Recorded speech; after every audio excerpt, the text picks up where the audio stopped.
Amém, meus queridos? Vamos dar então aí continuidade ao tópico 2 desta lição e nós vamos falar aqui sobre as sutis estratégias do inimigo. Vamos falar sobre o inimigo tenta enfraquecer nossa fé, o inimigo ataca a obra missionária e o inimigo nos incita a ceder aos desejos da carne. Então, antes de nós iniciarmos aqui falando sobre as sutis estratégias do inimigo, eu quero já te convidar, você que está se achegando aí pela primeira vez no nosso canal, se inscreva, conheça aí o nosso trabalho, deixe o seu like, compartilhe, pois isso é importante para nós, pois o YouTube entende que o nosso trabalho tem relevância e com isso alcançaremos mais pessoas através da propagação do Evangelho e também do estudo sistemático da palavra de Deus. Então, vamos lá.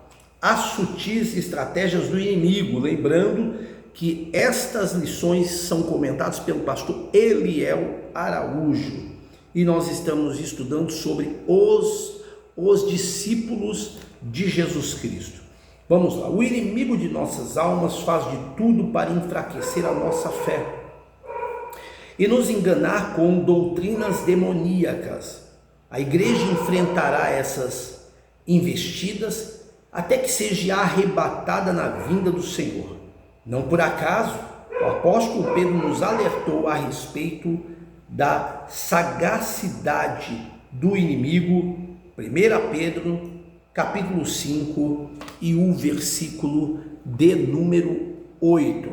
Então, primeiro vamos introduzir aí as sutis estratégias do inimigo. Então, o inimigo, ele raramente ataca de forma escancarada.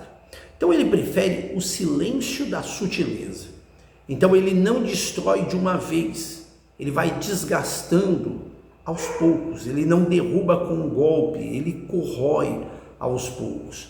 Então, é por isso que lá na segunda carta aos Coríntios, capítulo 11, versículo 14, na teologia do apóstolo Paulo, ele alerta dizendo que Satanás se disfarça como um anjo de luz, ou seja, nem tudo que parece bom precisamos entender que vem de Deus.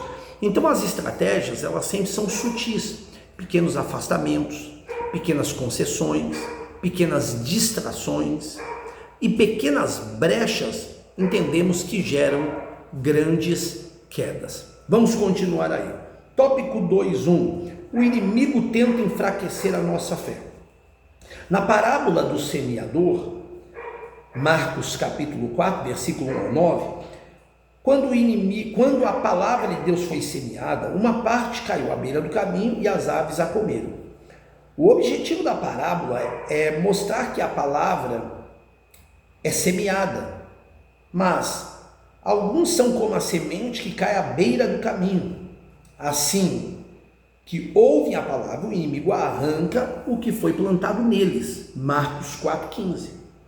O inimigo rouba a palavra de Deus porque odeia a fé que ela produz no coração das pessoas. Romanos 10,17. O apóstolo Paulo sabia que Satanás tenta sufocar a fé das pessoas que ouvem a palavra de Deus. Então o apóstolo Paulo sabia que Satanás tenta sufocar a fé das pessoas que ouvem a palavra de Deus. Em primeira epístola do apóstolo Paulo aos Tessalonicenses, capítulo 3, versículo de número 5. Então o inimigo, ele tenta enfraquecer a nossa fé.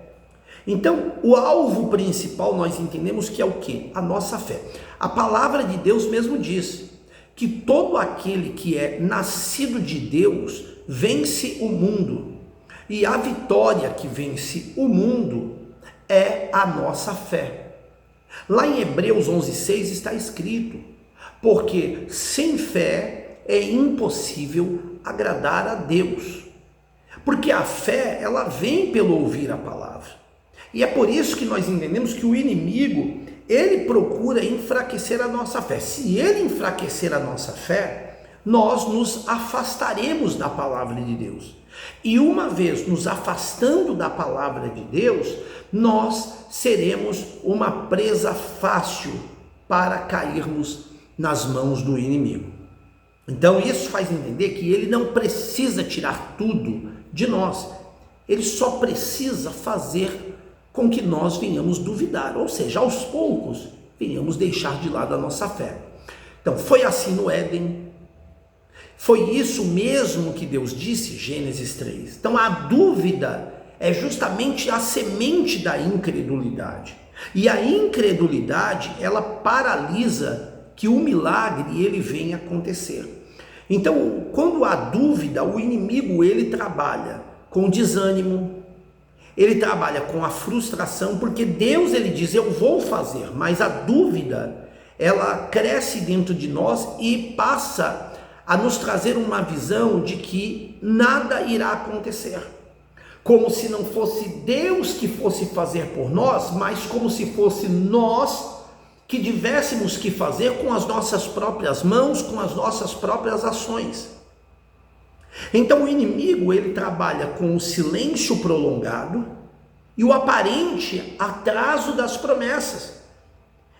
E é por isso que muitas das pessoas no meio das lutas, elas passam a dizer, eu acho que Deus se esqueceu de mim, eu acho que Deus não está olhando para mim. E isto é a dúvida, a semente da incredulidade que já foi lançada sobre aquele coração. Por isso nós precisamos entender que a fé verdadeira, ela não depende daquilo que nós vemos, mas ela permanece firme, mesmo quando tudo parece o contrário. A fé enfraquecida gera cristãos inseguros. A fé fortalecida, ela gera cristãos inabaláveis. Depois aqui no 2:2, pastor Eliel Araújo vai falar que o inimigo, ele ataca a obra missionária. Desde as raízes da fé cristã até os dias atuais, o inimigo tem empregado várias estratégias para destruir a igreja e levar as almas à perdição. Uma dessas estratégias é tentar frustrar os planos dos missionários, como aconteceu com Paulo, 1 Tessalonicenses capítulo 2, versículo 17 e 18. O inimigo detesta os missionários e por isso se empenha para colocar empecilhos no caminho deles. Portanto, os missionários devem fazer uso da armadura de Deus para se manterem firmes diante das investidas do diabo. Então vamos lá, o inimigo, ele odeia a expansão do reino, porque cada alma alcançada, ela representa a derrota do reino das trevas. Quando a igreja ela avança, ele se levanta. Quando o evangelho se espalha, ele reage. Então assim, nós precisamos entender que diante de tudo que fizermos para Deus, quanto mais fizermos, mais levante vai ter. Quando um exército ele se prepara para a guerra, quem são as primeiras pessoas a serem o alvo a ser atingido? São as pessoas que estão na frente. Então o reino de Deus também não é diferente. Muitas das vezes, por causa da chamada, por causa do ministério, o inimigo ele levanta pessoas para procurar de todas as maneiras nos parar, nos frustrar, nos desanimar. Ele procura de todas as maneiras, muitas vezes usar pessoas para roubar a nossa identidade. Então tudo isto são alvos do inimigo. E é claro, ele vai usar pessoas para querer de alguma maneira denegrir a imagem espiritual, para promover escândalos sobre a igreja de Deus e automaticamente interromper o crescimento da obra de Deus. Então nós vemos lá em Atos dos Apóstolos, a igreja primitiva, nós vemos que eles enfrentaram perseguições, prisões, ameaças, porque a obra ela estava crescendo. Então ele começou por causa do crescimento, por causa do trabalho que muitos estavam realizando em nome de Deus, ele começou a usar perseguição, divisão, cansaço, falta de apoio, ataques internos.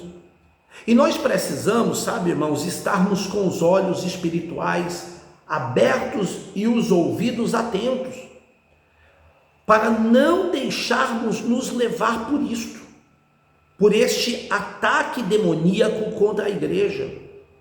Nunca se viu tanto como nos dias atuais, o quanto que o inimigo ele tem se levantado contra os pastores, contra o ministério.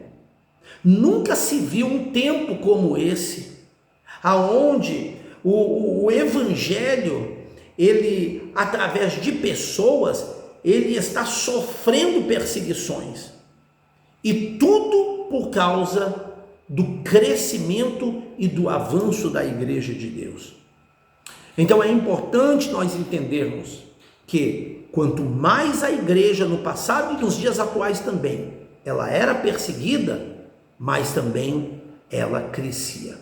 A obra, nós precisamos entender que não é nossa, ela é de Deus, e ninguém pode impedir aquilo que ele decidiu expandir.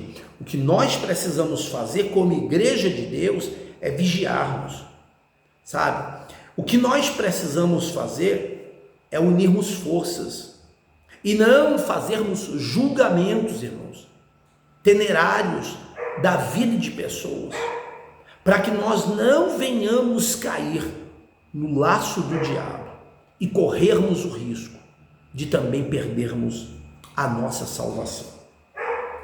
Aí nós vamos encerrar aqui o tópico 2.3, aonde diz que o inimigo nos incita a ceder aos desejos da carne. O inimigo das nossas almas, desde a criação do mundo, ilude e coloca em conflito os desejos da carne e do espírito. Porém, quem vive pelo espírito não satisfaz os desejos da carne.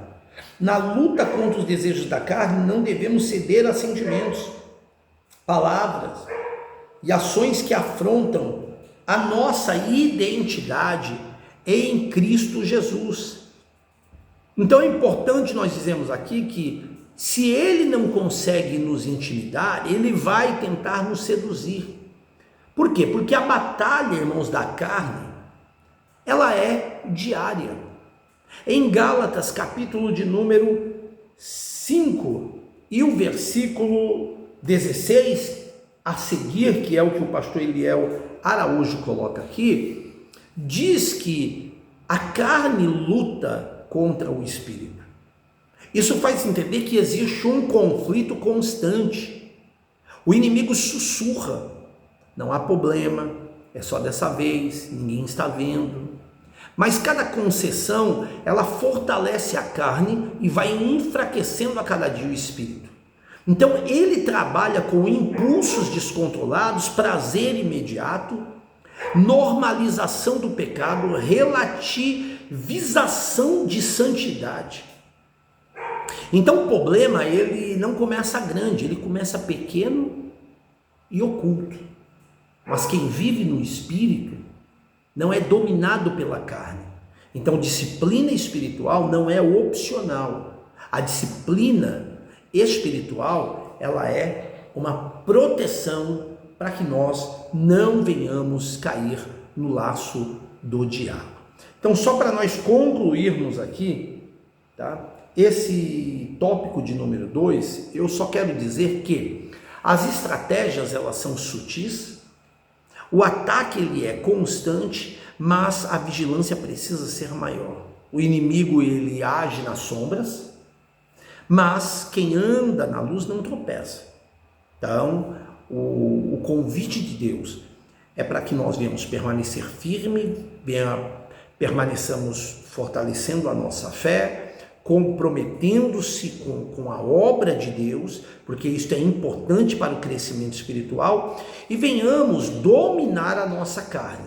Porque quem discerne as estratégias do campo inimigo não é surpreendido por elas, vence antes mesmo do ataque acontecer.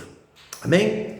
E sendo assim, nós terminamos o tópico 2 dessa lição. Espero aí que de alguma forma pudemos aí ser útil neste tópico aos amados irmãos. Deus abençoe.